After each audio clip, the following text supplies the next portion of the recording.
All right, good evening, everybody. We're going to get started.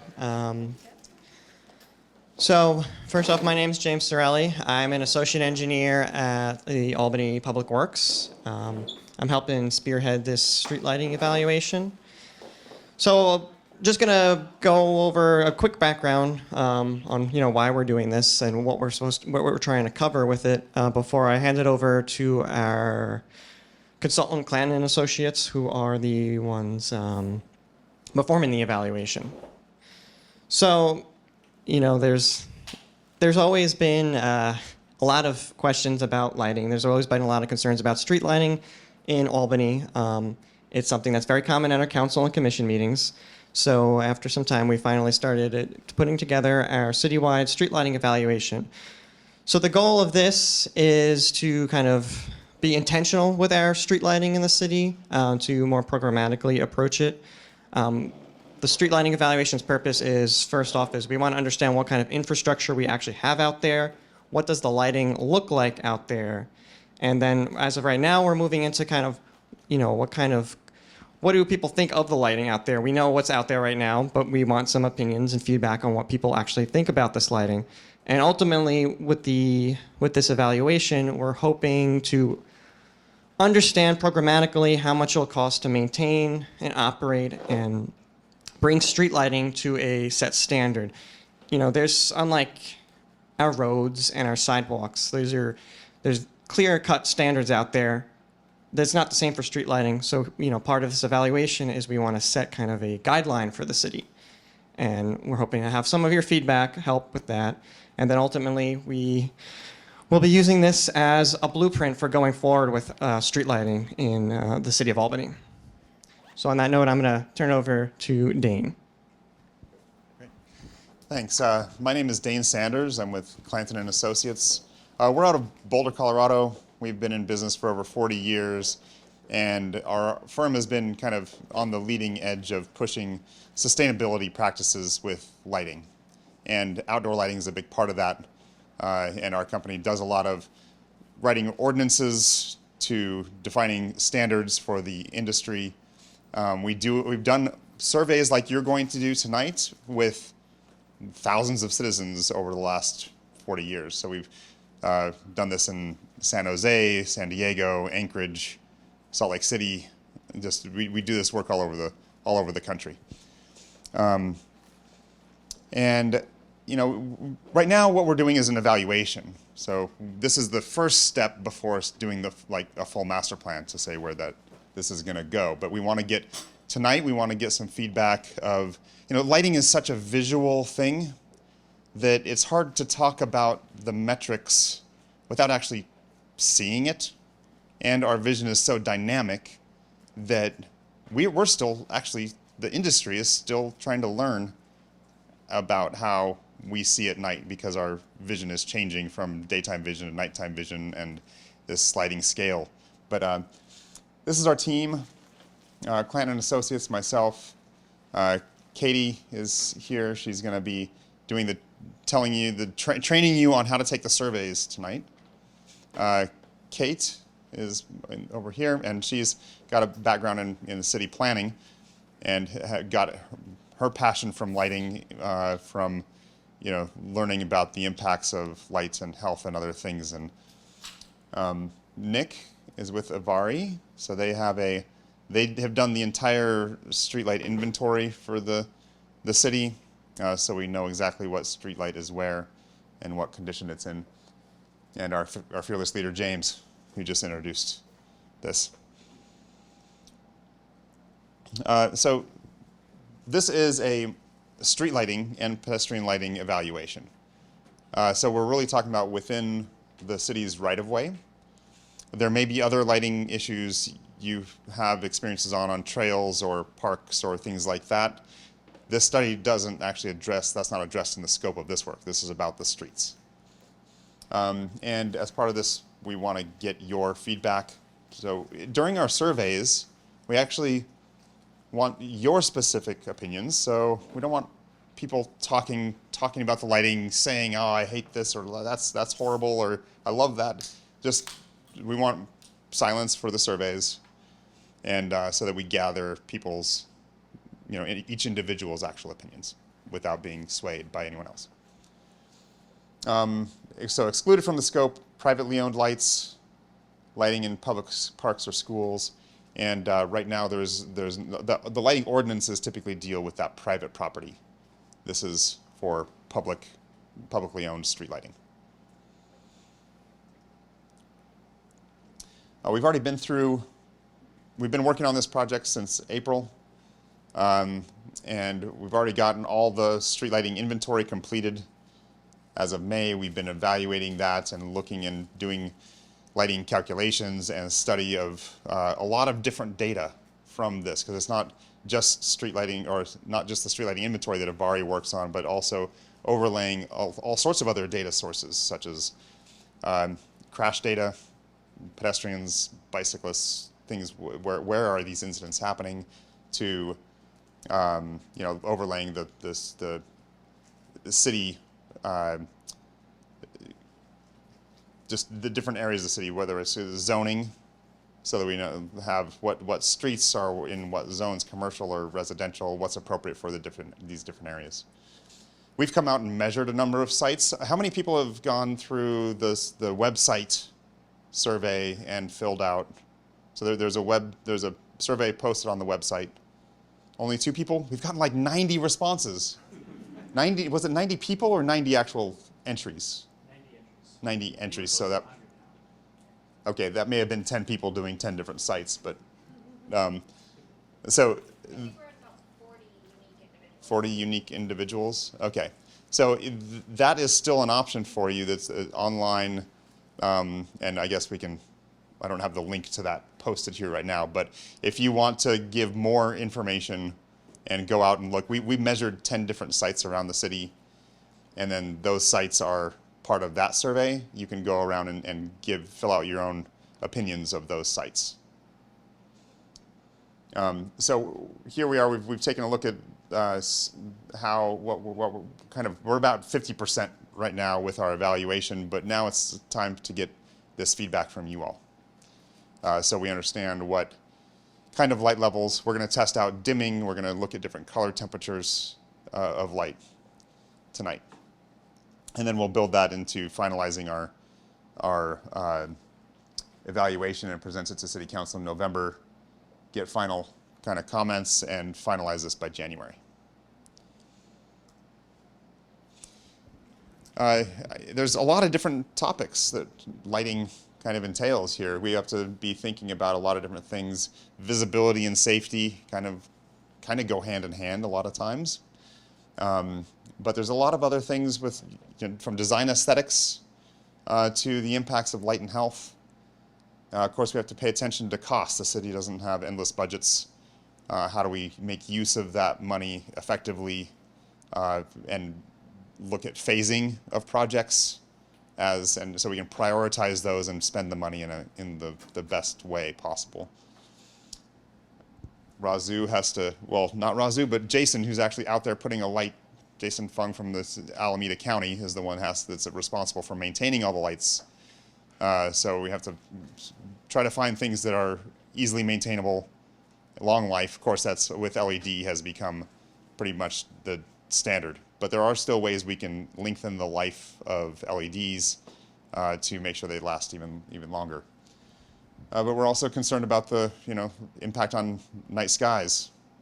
Albany may have a small impact in this whole region for that, but do the right thing. Make sure you're setting a good example to making sure we're keeping light out of people's windows, paying attention to wildlife and the environment.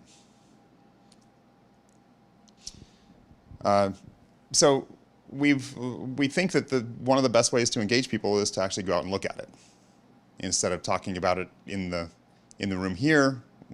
We can go out and experience it.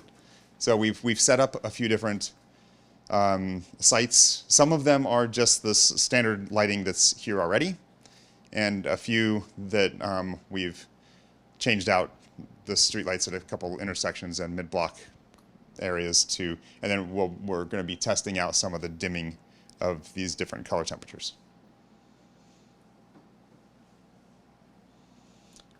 Any questions so far? Cool. So lighting, the metrics are very complicated. You can't just look at one number and understand how we perceive our entire environment. Because we can measure what people call light level or foot candles on the ground surface, but that's not our entire visual experience. Glare is one of the major concerns because no matter how much light you have, if that light is coming and too much light is entering your eye directly, your pupil shuts down, your retina starts to oversaturate, and things that actually have a reasonable light level start to look really dark. So controlling glare is one of the ways that we actually improve visibility using less light. Adaptation, when you have one really bright area right next to a darker area, a less bright area, it can take time for our eyes to adapt. And as you age, that time takes longer. So it can take a couple minutes. So you drive out of a brightly lit gas station into a less lit street, and you're not really fully adapted yet, and you're not seeing everything that you should be seeing. So actually sometimes it's bringing down the higher light levels will help those other areas with less light feel brighter. Contrast, for a long time our industry has said, oh, we want uniform, even lighting. We don't want any bright, dark gaps. But it turns out if you light things too uniformly, you wash out shadows and you create a flattening effect. Are there any skiers in the room? Ski moguls on a cloudy day? Plenty of light, 3,000 foot candles, but you can't see the bumps because perfectly uniform, no shadows.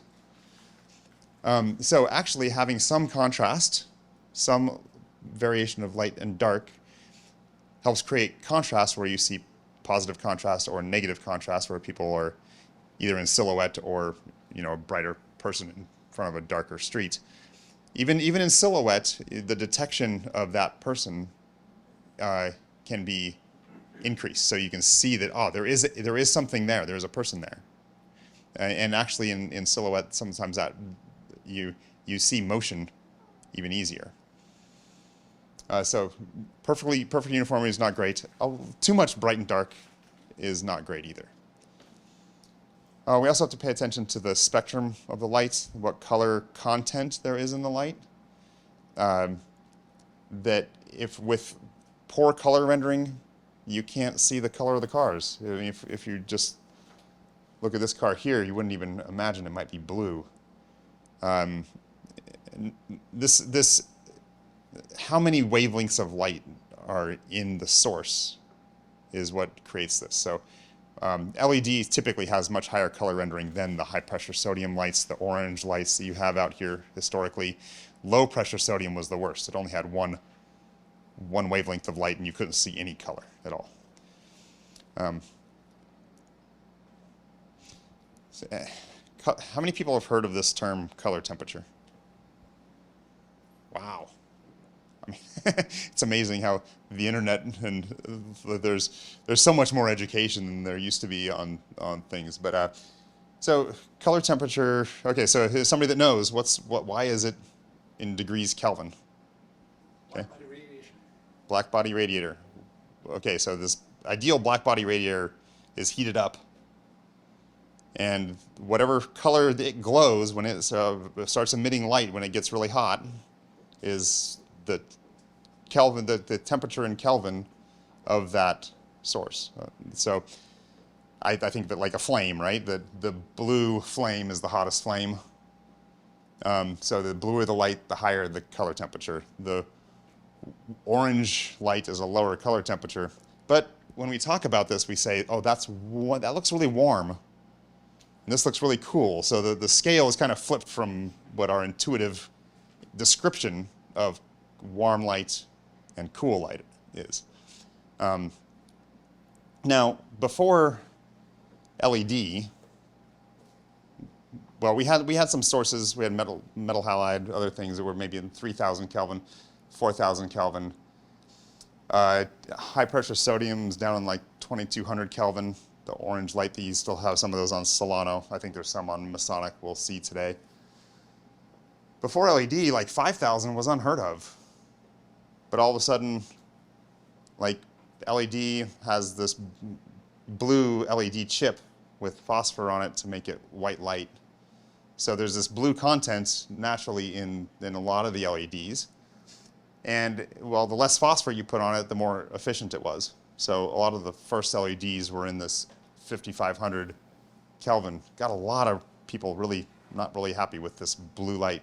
It seemed more glary. It's just really not natural. And over time, we've been pushing back toward warmer color temperatures. Back to like 2700 Kelvin is about incandescent, what your typical incandescent light source was.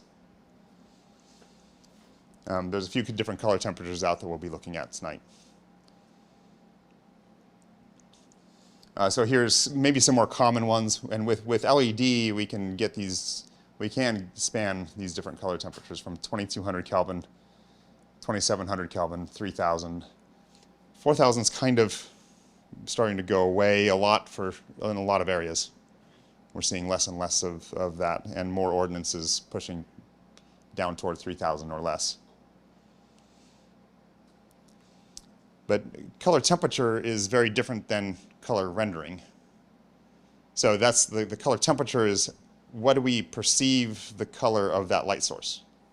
What would you say the color of the light source is? Now, color rendering is what are the color of the objects that are around you? So a lot of street lighting is around the CRI of 70. Color rendering index is on a scale of 1 to 100, 100 being more like what you would see colors under daylight. Where high pressure sodium typically was around a CRI of 35.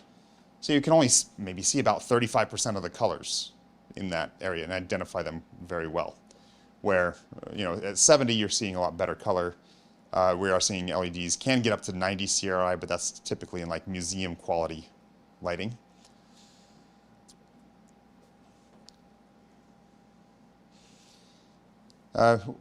We want to make sure we're controlling the obtrusive effects of light. So we're putting light where it's needed and controlling it from where it's not needed. So, and in this street environment, that really is from the sidewalk to the street, covering the sidewalk. We're not trying to light private property. It's not the role of street lighting to light private property. If you want light on your property, you put a light on your porch light on or something like that, but this is trying to light that public right-of-way. So we're controlling the backlight from spilling into homes. We also need to look at what that spread of light is across the street, so we're not blasting the houses across the street. At higher angles, so from like 70 to 80 degrees or 80 to 90 degrees, all that light that's coming out of a light fixture straight into your eyes is all glare. It's really not doing useful light at that high angle. So that's the glare zone. And then uplight is just wasted into the night sky and not very useful. So backlight, uplight, glare, we created a bug rating. That's an official term in the lighting industry, and all of the lights that have photometry, you can get the bug rating on those and help with your specifications to make sure you're doing an appropriate light for that area. So here's a kind of a case study on 16th Street Mall in Denver.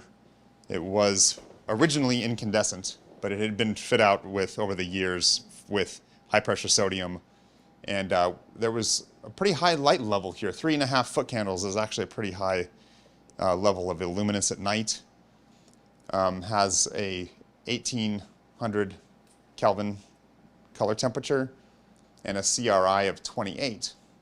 But what we also saw is that this light source just dumped a lot of light straight down and didn't really get all the way across to the sidewalks. Can you actually see there's people here? but on average, it was 3.4 foot candles. We redesigned this with LED, cut the light level by a third, so it went down to 1 foot candle average, but improved the distribution and the color. And by reducing those bright areas, we didn't really increase too much of the areas, the lower areas, but by reducing the maximum light level, we were able to increase the visibility and save energy and reduce the overall impact there.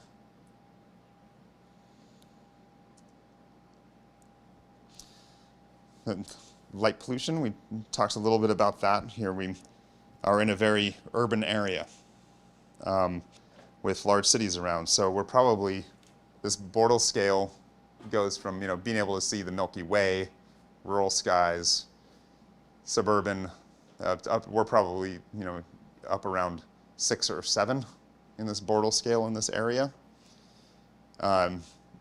It's just due to a lot of its population and probably also, not following dark sky practices entirely, but we have to provide light for people, right? So this is the zenith sky brightness, I guess, if I find, let's see, we got Oakland here, Berkeley, so Albany somewhere right in here. You can see it gets a little bit darker with the bay and things like that, but it takes a while to get out of the brighter skies. But if we start to set the principles and make sure that others can follow good practices, can actually make some progress toward creating darker skies.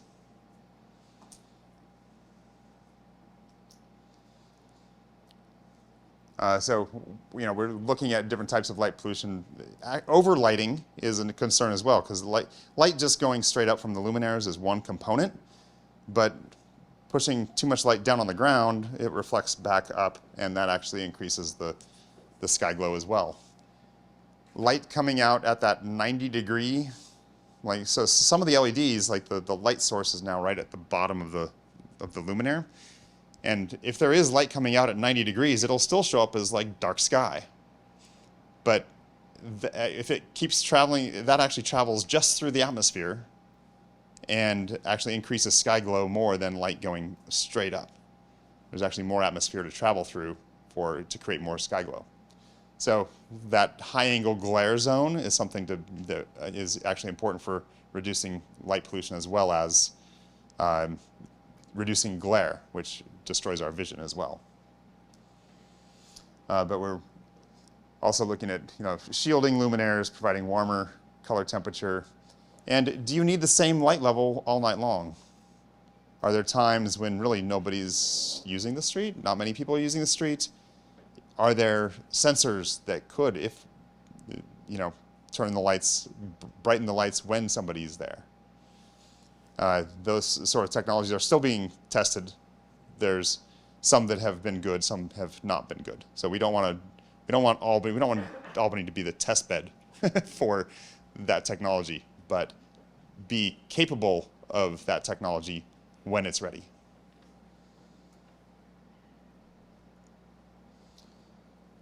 This is just how glare can completely destroy your vision. The person that you see on the right is actually still standing there on the left. But that contrast, how it washes out your adaptation and everything. So that's how important glare control is that it can really improve your vision, and you can actually see things when you can control glare well.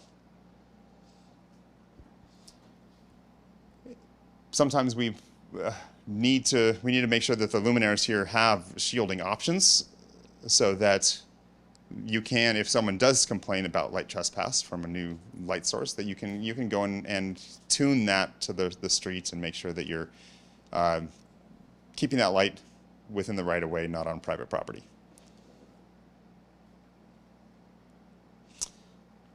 So the surveys, we're gonna. What time are we at right now? I haven't been keeping track of my time. 5 to 7. So it's about 7:45 that it's going to get dark enough for us to be taking our surveys. Did I talk too fast?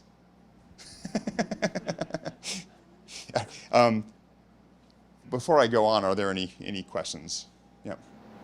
You mentioned that this project covers the public right-of-way but not public parks. How would you classify paths that are designed for mobility for people walking and bicycling that are not along the street? That are not along the street, Yeah. like as a trail, Yeah, an off-street trail. an off-street trail. Paved off-street trail. No, I think we will cover a little bit of that, but it's the study does not include. We haven't done, I guess, inventory. James, I guess the inventory piece we have covered the trail along, just right out here under on the greenway. That is included in the study, but not every trail in the city. Is that accurate? So I assume you're talking about the Albany Greenway and Albany Greenway, but also and the BK. Codornices path and So Codornices is not. That's outside. That's not a city right of way. That's UC's land. We actually, some of that would be even City of Berkeley. We don't have any ability to even put in lights in there if we wanted to. It's not our land. So but we are evaluating the Albany Greenway and Buchanan bikeway.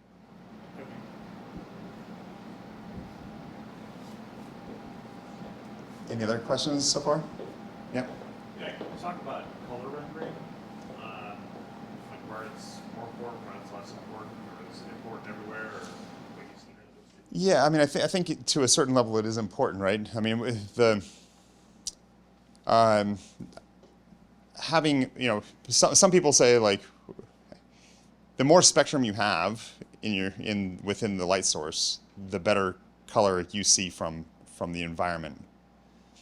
Also, the more spectrum we have, especially in the blue end of the spectrum, starts to have an impact on wildlife, their breeding patterns, their migration patterns, and our own health. So blue light suppresses melatonin, which can impact our sleep patterns and things like that. So now, street lighting outside, the level of light that we're under probably has less effect on your melatonin sleep pattern than watching TV or be on your computer at 10 o'clock at night, or having the kitchen lights turned on. It's something we are concerned about, but what we're trying to do is make sure we keep that light out of the bedroom, out of the windows, off the private property entirely. I'm not sure if that's where your question's headed, but there's a lot of complexity to the as you increase color rendering, you can introduce more spectrum of content that can have more impact as well. Yeah, I guess I was wondering if you see different communities choose different color rendering based on land use, or is that not really? We're seeing more selection of color temperature based on land use. Not as much. You may see some variation in color rendering, but generally the street lighting, whether it's 4,000 Kelvin or 2,700 Kelvin, the CRI, color rendering index of 70, is pretty standard for outdoor street lighting. Now, it's just been recently that 2,200 Kelvin and lower can have higher color rendering. The technology's just getting developed and becoming a little bit more common and being utilized in streetlights. Is that because they're able to like simply flatten or increase the standard deviation or something like that? Is that? They're actually using what's newer is that they're using most white light LEDs have a blue chip covered with phosphor to broaden the spectrum. So the 2200 Kelvin and some of the lower ones are actually an amber LED chip with phosphor. So it's called phosphor corrected amber, or you'll hear the term PC amber is phosphor corrected amber. So that's a newer technology that is just starting to permeate into the more common, more luminaires. Like it's starting to show up on cut sheets. Like you can specify it, or before it was very specialized, custom built stuff. Yeah. What's the end goal of your survey, and are you providing the actual lighting? Are we purchasing as a city lighting from you guys, or how does that work? No. We do not sell lights, right? We work with every manufacturer. We select manufacturers that have the highest quality and best price point. We're not actually, the point of this is not to select a light. We are setting the standards for the city that would then guide that effort to determine what lights out there meet the city's standards to be able to control light, put it where it's needed, how much light is to be provided, and what are the color temperatures. Yep. No. So a big thing of this is you can kind of look at it as a blueprint. For us to understand the magnitude of costs so that we can actually plan for whether it's replacements or new lighting, we need to understand how much it's going to cost. And that's really a core part of this at the end is we can understand if this is something, how are we going to pay for it because of how much is it going to cost. And this information is critical for that. And along with that is setting some priorities. So some of the data that Avari is putting together to look at, okay, where are the collisions that are occurring? Where are there fatalities? Where are they pedestrian to vehicle, vehicle to bike, or vehicle to vehicle? Is lighting in that area a potential, factor in those things? Sometimes we see actually really well-lit areas having accidents, not because people are distracted looking at something else. It may not be the lighting. But where are if these areas are dark and there's a lot of nighttime crashes, that starts to raise that up in the priority list. Like, yeah, this needs to be addressed quickly, and setting the strategies for how we do that without just blasting the entire city with light. Yeah. So I was reading in 2016 the American Medical Association published policy guidelines for cities about lighting, and apparently they have studies that show that excessive residential lighting results in reduced sleep times and circadian rhythm disruption. But you were saying earlier that you don't think that's much of a factor? I think that we certainly want to pay attention to what is the appropriate lighting for residential areas. And, I think there are some people that want more light on residential streets to be able to see and walk at night. Is there a specific time frame that activity is happening where we can dim lights so we can actually control the lights now and bring it down to a lower level? Are there areas that it's appropriate to turn lights off? Those are all questions that are part of this study. Would you say this study is more focused on traffic safety than general health from? No, it's making sure that we're balancing all of those factors to the best we can, and understand from the city what are your priorities, and are there like priorities that are in conflict with each other. But what I think what I was saying is that the light level we're measuring street lighting at is much lower than the light that you have in your home. So it's having your lights on at 10 o'clock at night before bed, it can have a bigger impact on your sleep patterns than the street lights that are well shielded and not trespassing. Right. That's what you said, but I was wondering, it seems to clash with what the AMA was saying, that it has a measured effect. There, some of the studies that I've seen that are just like broad studies, they're taking a look at data, like for some of the data that is in some of these studies, epidemiological is the word I'm looking for, like these, that they've correlated light pollution with increased risk of cancer. I look at the data from that, and it's actually based in the 1970s, when it was mostly high pressure sodium, and so the people are using this to say LEDs are bad, but light pollution is bad. It's like we do need to control light pollution. We need to control light trespass, but I think that some research has been skewed to say LEDs are causing cancer, and I think that's a far push from where reality is. You have a Well, I have a solution, a seasonal solution. When people put up Christmas lights and holiday lights, you can see the street, you can see the houses, and you can see the sidewalks. And it's joyous, and they're paying for it. Why not just have people have holiday lights all year long? I mean, seriously, they're full of color, they're joyful, they express people's You got the personality. inflatable They snowman don't- all year long. They don't keep people up at night, they can turn them off, but I mean, it's like, yeah, that's just my solution. Well, if I may, on our block, it's so dark, we all just put bright bulbs in our porch lights, keep our porch lights on all night, just for that reason. Our neighbors aren't tripping on the sidewalks. But that's kind of the side. and I guess if the point of that is, what is the period of time when it's best to have some lights, and is there a point at which you don't need that light?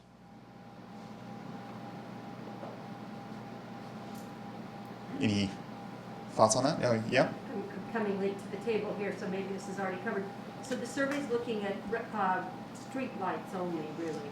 Will there Yes. be another way that we can talk about just light pollution in general from residential and commercial facilities, like leaving your light on all night long that shines into your neighbor's bedroom? Or, I mean, right now, do you know if there are city channels for addressing that? So type of though pollution? that would be a city ordinance, and that's not particularly this study. Right. It's a good idea. You have to talk to the city. It's just a different path, right? Yeah. What we're looking at right now is what is the contribution of streetlights, and because there's the infrastructure is aging, it's in bad need of repair, and we're trying to understand the costs associated with that and where to prioritize the city's funding for it. Yeah, I'm just saying, as a Yeah. community, it's something that we should start thinking about, because our world is getting brighter and brighter. Marin, Point Reyes is starting a movement to try to limit the light pollution in their neighborhood. But anyway, just something to think about.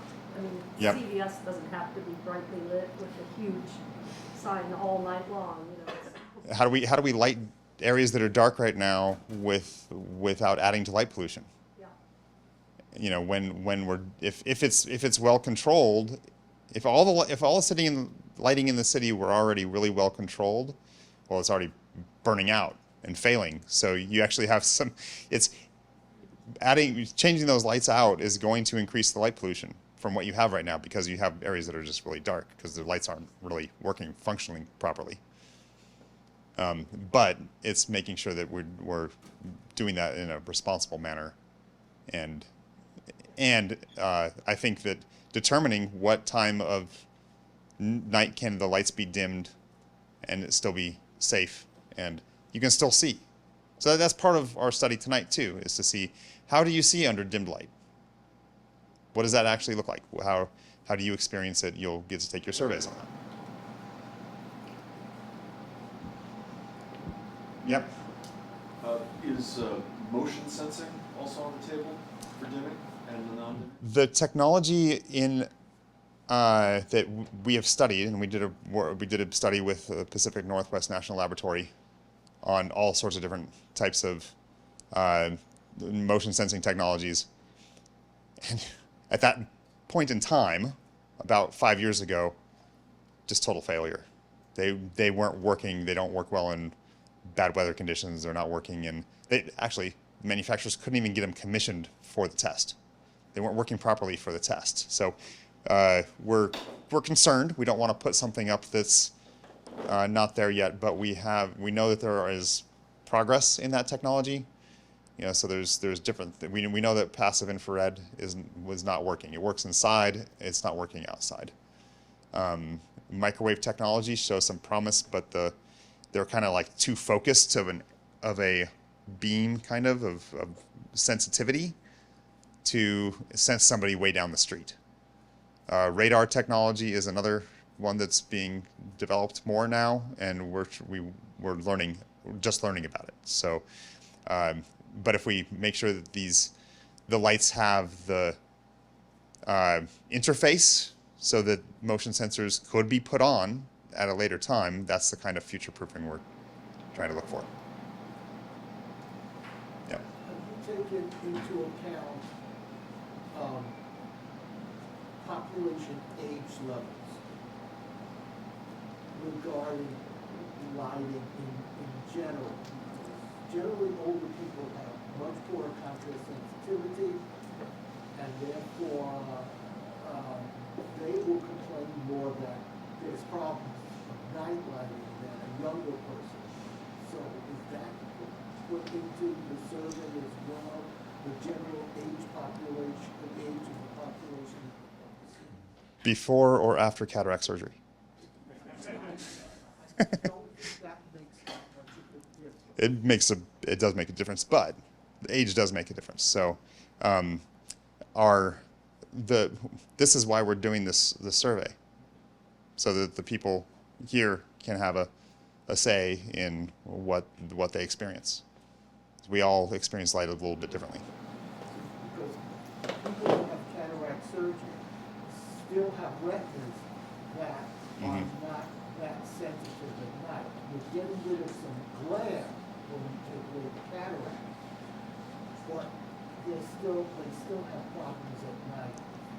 And you know and that is why glare control is probably the biggest factor. That reducing glare and providing a light level that is effective is important there. But we'll have data from a spectrum of age from this study here. Yes. Just to add on it, dirty contact lenses also have that same phenomenon. Just to remind you, I'm not sure this will be a question we can ask while we're on the street, but some of my neighbors have complained that the LED streetlights, they're made with a whole array of little LEDs in them, some of them burn out at times. And so I'm wondering what the issues are with LEDs and how they burn out. Do they burn out consistently? Is that any more or less of a problem than older lighting technologies? We're basically looking at the life of of LEDs as at what point does that light source degrade to 70% of its original output. So that's the life curve of an LED. The lights you have out there, they were 15 years ago, and they are at end of life, and those were also an earlier technology. So they have been affected by heat more so than the current generation of LEDs. So the current generation of LEDs is going to last longer. And ideally, there's been some anomalies there too, if you've seen the purple LED lights. So that was a manufacturing problem, but under warranty, hopefully. But when we dim LEDs, you take away some of the heat. And when you reduce heat from the LED, you increase its life. So we can, and actually for Seattle, we did this exact thing. Had the light source, the 100% light output was higher than they needed to meet criteria. They barely ever use that highest light output. So the lights are mostly dimmed down. And then in the commercial restaurant and bar areas at 2 a.m., they ramp it up to 100%. It's time to leave. And then after it calms down, they dim it back down to like 50% or lower. You have a flicker problem. The old LEDs used to have a bad flicker problem when you cut the line down. Is that still a problem with modern LEDs? Flicker is making sure that the dimming driver is compatible with the dimming signal. And I would say that is happening much less. It's not gone, because that compatibility is still an issue. Yeah. Yes? Can you talk about the interface between street lighting and street trees? Between street lighting and street trees. So that's actually one of the GIS layers that was studied and went out and identified where were there conflicts with streetlights and street trees. Was that just like a minor conflict where you can trim the tree a little bit and that's fine? Or in some case on Marin Avenue, there's a tree at a light pole. I don't know. They planted the tree right when they planted the light pole. But yeah, yes, that is part of the study. So because I'm hearing it might be a 20-year lifespan for new fixtures at this point in time, depending on how they're used. And that can be a long time in terms of changing in a street tree setting. I think for part of this study, we'll recommend a spacing between new trees and a light pole, or any tree and a light pole, to make sure that we're not, enveloping that light within the tree canopy.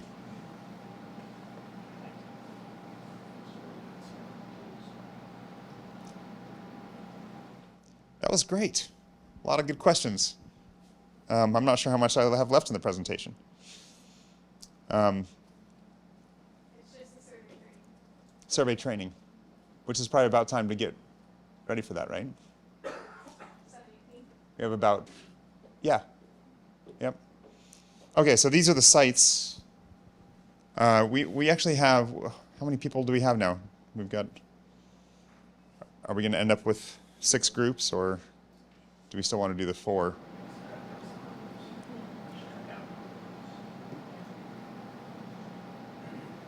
We have more groups. 4 groups? Okay, cool. Okay, so we have 6 sites. We're right about here. This is, I should have labeled the streets on this, but this is Marin. No, Masonic, that other M, Masonic. So we're based on like group numbers. You're going to go to the site number of your group to start, and then we're going to rotate counterclockwise in the order of the site numbers.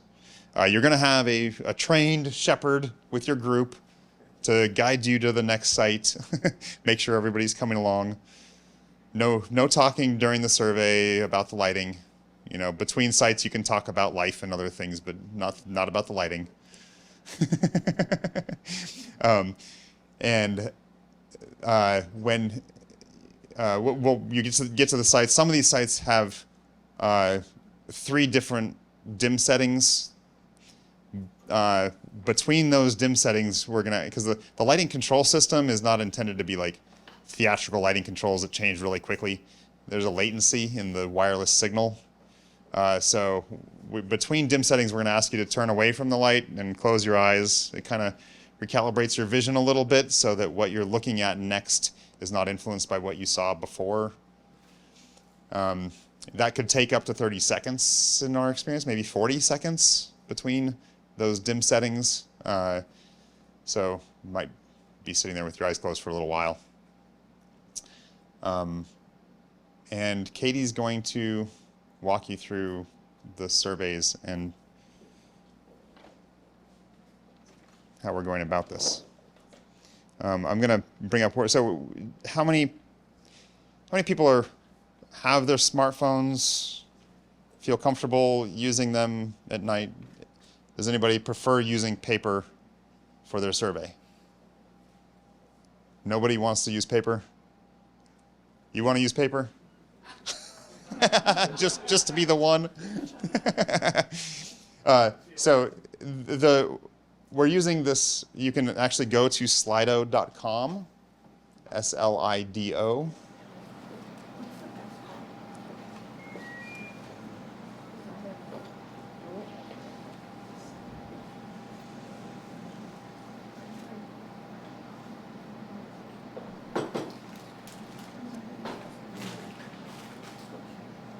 Okay, so those who are there already, you'll see a code. Each site and each survey has its own code. We have those codes on our clipboards for when you show up to a site, you enter that code into there. They all start with the date, 9/19, so 919, and then the site number and survey number. Sorry. So Katie's putting in the site 1 91911 is that site number 1. And yeah. Is everyone at Slido? Oh. We knew this. We knew this would be an issue. That's all right.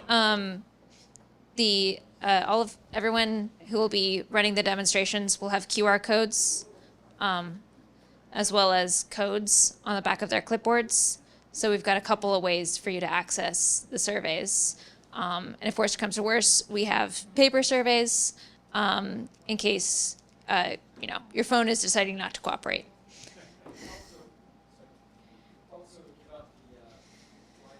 Yeah.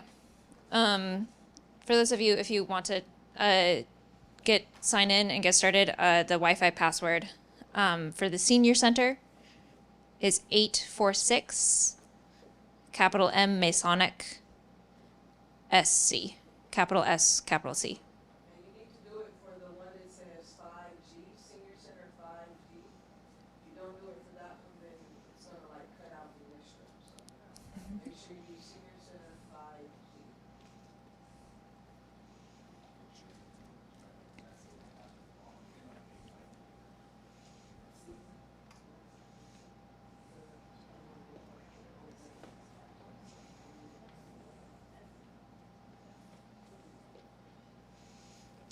Eight four six, capital M Masonic, capital S, capital C.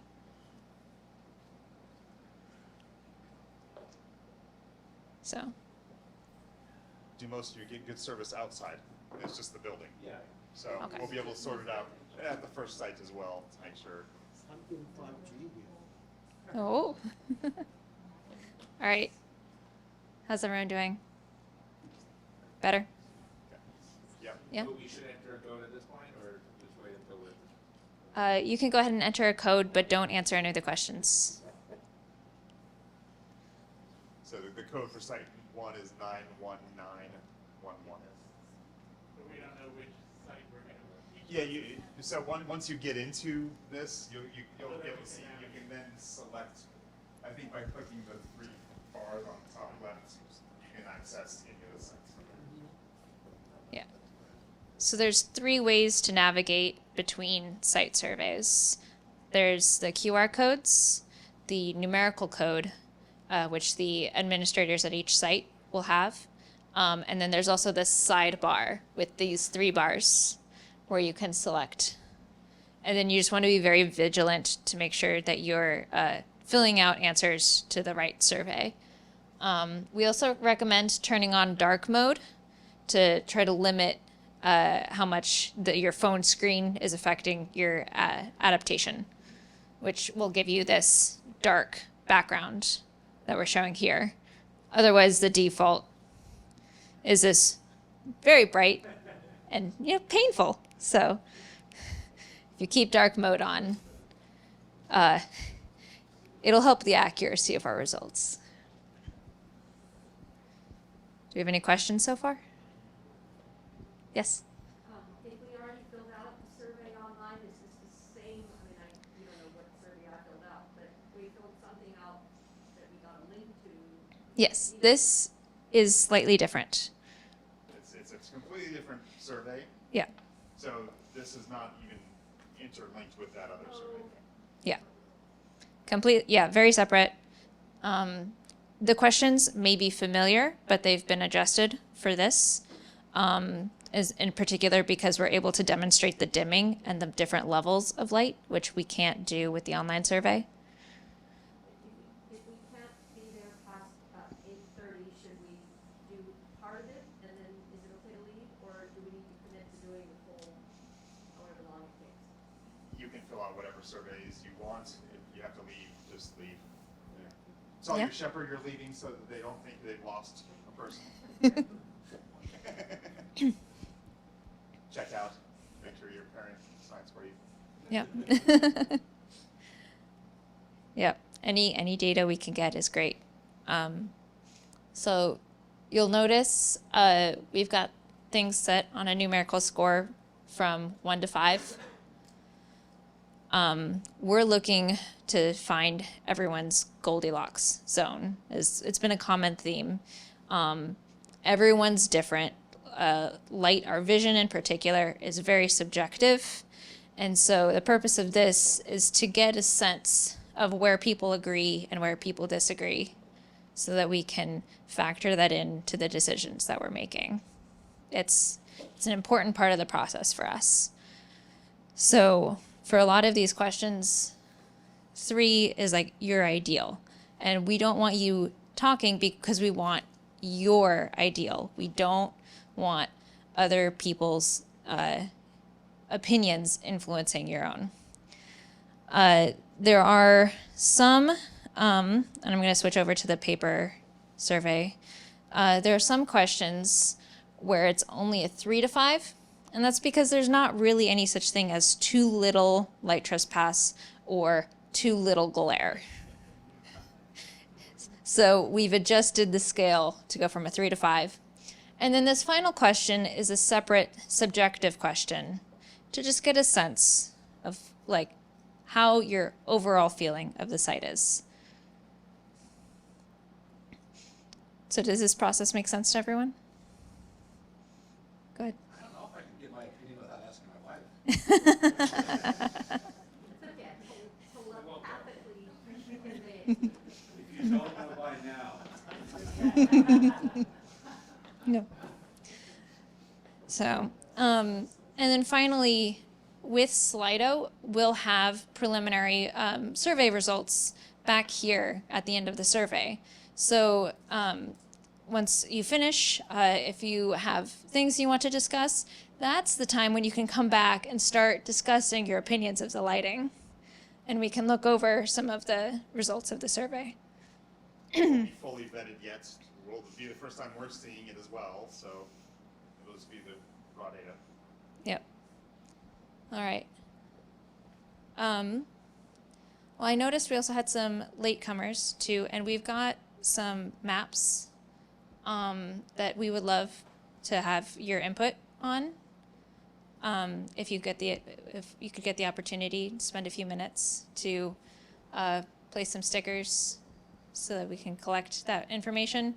We've got plenty of food still. And I think we'll probably be dark enough in what, like 15? About 15 minutes, yeah. In about 15 minutes, and then we'll be splitting up into 4 groups.